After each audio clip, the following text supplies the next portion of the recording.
ke atas 5 minit tadi. Tuan-tuan dan puan sekalian, saya nak menyambung sedikit untuk beralih kepada Yang Berhormat Tuan Budiman. Relate daripada apa yang disebut oleh Ustaz Hassan tadi.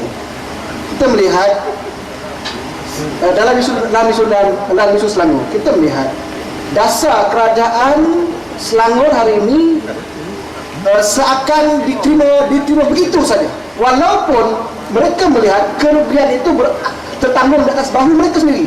Contoh dalam kenaikan cukai tanah hampir 800%, cukai pintu 400% dan sebagainya.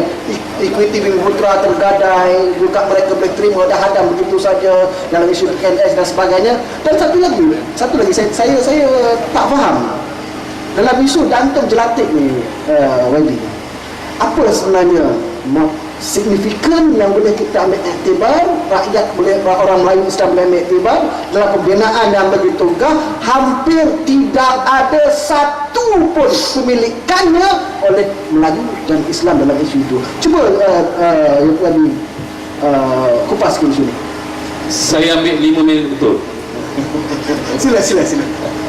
Tuan-tuan dan puan-puan, saya lihat bertebaran di kerusi tuan-tuan beberapa pamphlet berkaitan dengan Datuk Jelatik.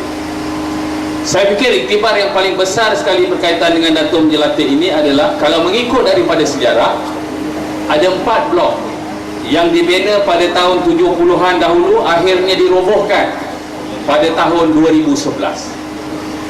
Rumah bangsa ini adalah hasil daripada perjuangan PKNS pada ketika itu.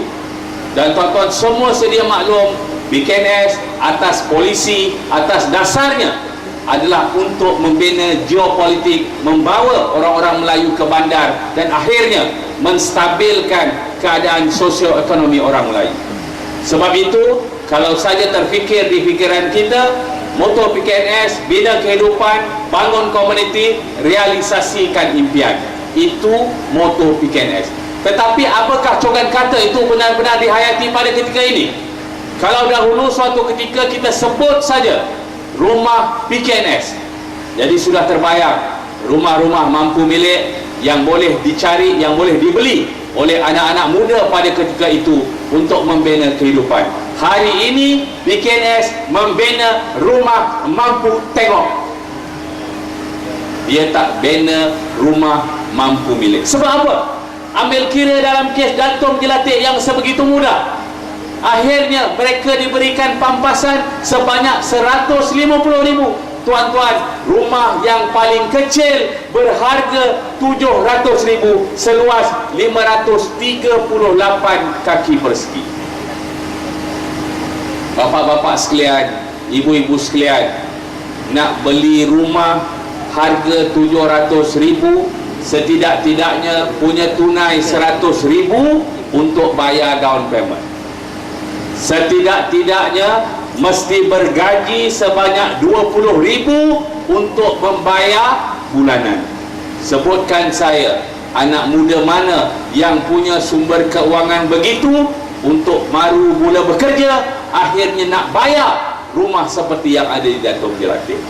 Sebab itu dalam pertemuan-pertemuan saya dengan pengerusi bantahan Datuk Jelatik, iaitu Pak Saleh Samad, dan juga rakan-rakan daripada anak muda Keramat, iaitu saudara Ipin dan rakan-rakannya, mereka sebut yang mereka pening kepala, yang mereka rasa sangat duka cita mengapa Menteri Besar Selangor, iaitu Azmin Ali, tak pernah mahu nak berunding dengan mereka. Hari ini kalau tuan-tuan keluar rumah lewat sikit lagi selepas maghrib, siaran khas RTM sembang pasal Datuk Jelatik. Tuan-tuan, keringat mereka, darah mereka, peluh mereka melihat impian yang mereka nak miliki rumah. Akhirnya rumah itu gagal mereka miliki. Kerana apa? Kerana terlalu mahal sehingga mereka tak mampu nak beli. Ibu bapa sekalian, soal Datuk Jelatik bukan soal rasis. Soal Datuk Jelatik bukan soal perkauman. Soal Datuk Jelatik ialah bagaimana mereka pada peringkat awalnya ditawarkan rumah dan akhirnya mereka sendiri tidak mampu nak memiliki rumah. Dan 2-3 hari lepas naik lagi banner di Datuk Jati memperceritakan, memerihalkan seolah-olah 100% yang beli rumah Datuk Jelati itu adalah Bumi Putra. Tuan-tuan, pakatan ini terlalu banyak sangat wayang tingginya. Jokowi nak masuk longkang, Azmin Ali nak masuk longkang. Jokowi nak buat bersih, Azmin Ali tengok bersih daripada belakang. Tuan-tuan bayangkan, Menteri Besar masuk longkang, Esko duduk di atas, pegawai-pegawai di atas berselfie daripada bawah. Ini perangai Menteri Besar Selangor yang baru. Sebab itu rakan-rakan sekalian, dalam kes Datuk Jelati ini kita khawatir. Saya ulang lagi, dalam kes Datuk Jelati ini kita khawatir.